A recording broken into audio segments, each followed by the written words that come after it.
then This conference will now be recorded.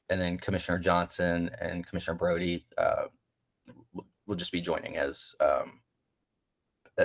members, but not voting members. Is that right? We don't vote them in as members. Right, and this is all virtual, so there's no need to vote anyone in. And Okay. Yes. And so when we do any voting, I will only be asking for the members of the governance committee to vote on things. Okay. But if they have questions and things, they can ask you to. I think the only thing we have to vote on is just the approval of the minutes. And as well as going to closed session. Right. Okay. Yep. All right. I appreciate it. Let's go ahead and get started. We have a quorum. Can I have a motion to approve the January 14th, 2026 minutes? So moved. Do we have a second?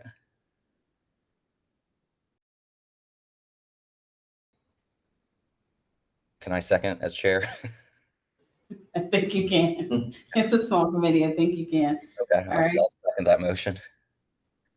Okay, so it's been moved and properly seconded to approve the January 14th, 2026 minutes. Because we're all virtual, I'll be doing a roll call vote. Commissioner Elliott? Aye. Commissioner Hardiman? Aye. Commissioner Lewis? Commissioner Lewis, if you can hear me, you're on mute. Okay, well, the ayes have it. The minutes are approved. All right, next, do we have any citizens signed up to speak this evening? Is there anybody on the line? No. Oh, I'm sorry. No citizens have signed up to speak. Great, thank you so much. I know we have on here as a discussion on just there's revisions of this code of conduct, and I discussed that with Patrick. I understand Commissioner Hardiman has a hard stop, so I do want, for the sake of his presence, do want to move the order of the schedule and move up the closed session discussion prior to discussion of those code of conduct policies, so that Commissioner Hardiman can be present for that discussion. Okay. All right. Do you have any chair updates that you wanted to do? No, I do not have any chair updates. Okay. All right. So we will go ahead and move up the closed session. So I'll make a recommendation to the committee to make a motion to go into closed session to discuss the performance of an RRHA employee as permitted by section 2.2-3711A1 of the Virginia Freedom of Information Act. Is there a motion? So moved. Second. All right, it's been moved by Commissioner Elliott and seconded by Commissioner Hardiman to go into closed session to discuss the performance of an RRHA employee. Roll call vote. Commissioner Elliott? Aye. Okay. Commissioner Hardiman? Aye. And Commissioner Lewis? Commissioner Lewis, you're currently on mute.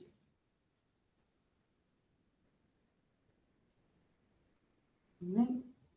Where the majority rules, the ayes have it. We will now enter into closed meeting. So all those who are currently online that has not been invited into this closed meeting, please exit. And Commissioner Elliott, do you know what the hard stop is? Yes, I do. What time frame that will likely come back into open meeting? Yeah, I think the hard stop is 6:30, but we'll see how this discussion is, where we're going and what we need to discuss as we get into closed session. It might be quicker than that. Okay. So for those. This conference will now be recorded.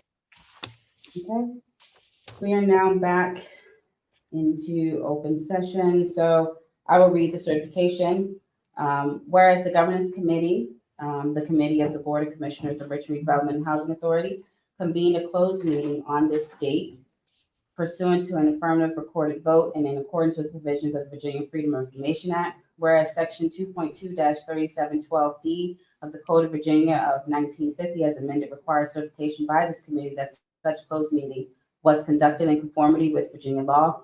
Now therefore be it resolved that the committee hereby certifies that to the best of each member's knowledge, only public business matters lawfully exempted from open meeting requirements by Virginia law were discussed in the closed meeting to which the certification resolution applies, and only such public business matters as were identified in the motion convening the closed meeting were heard, discussed, and considered by this committee. Is there a motion for the certification?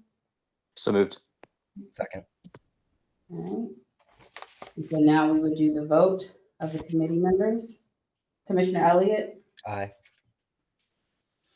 Commissioner Hardiman, Aye. Commissioner Lewis. Aye. All right, the ayes have it, and Commissioner Parker and Pittsford are not here. So the closed meeting has been certified. Thank you all. And now to the next agenda item. Thank you, Commissioner Hartman. Thank you. Thanks very much, y'all.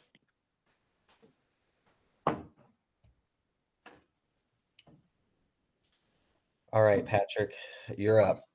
Yes, sir. So I will be brief, and that way maybe we can hit the 6:30 mark. So this is more so, and the reason for the request to have this on the agenda is just to keep the momentum for the code of conduct discussion.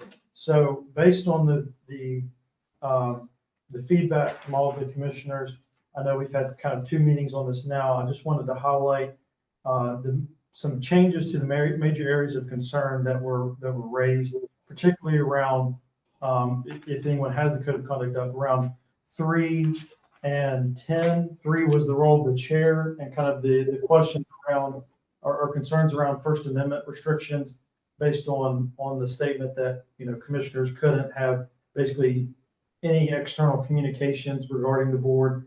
I've basically stricken that out and added what is in the bylaw. So that has been replaced, and we can circulate that.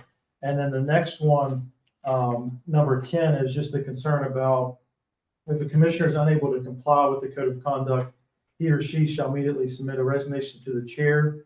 I've more so changed it to be more that it's if there is this instance when a commissioner is not able to comply with the code of conduct, it may be reviewed by the board. And the board may, if appropriate, submit a letter to the city council recommending removal pursuant to Virginia Housing Authority's law. So trying to take in the comments and concerns, but also fill out a document to where hopefully the board will approve it. The thought was, in the request is maybe with these changes, I will send it to the governance committee for July for their full review of the draft. But wanted to make sure that, at least in the sense of with those 2 areas of concern, if there was anything else that needed to be highlighted as we're continuing the drafting and revision of the code of conduct. Okay, thank you for that. Thank you for that update. You said, do we have a meeting in July for this body? I can't remember. Yes, sir, you do. Okay, do we have a date yet? I know the meetings are following the last. Yeah, I know. It's the last Wednesday of the month. Yes, sir. It's 29th, July 29th. Oh, yep, you're right. I see it there. Okay. Perfect. Okay, so you just wanted to give us an update on some of the changes you made, and then we'll continue to potentially review and potentially revise or continue to discuss that code of conduct going forward. Is that right? Yes, sir. Yeah, and that, like I said, just wanted to highlight the changes to the major area concerns. And if there's anything else, just if there's any other changes that the commissioners see, please let myself or George know. We can make those edits and try to have a kind of a final draft ready for review in July, so that way it hopefully incorporates all the changes that are requested. Okay. Any questions from any commissioners? No, none here. Okay. All right. Seeing none, I believe that concludes our agenda for this evening. I think you hit a record, Commissioner Elliott. You're in for funny. I think it's you and Lewis. Lewis thinks he's beating you though.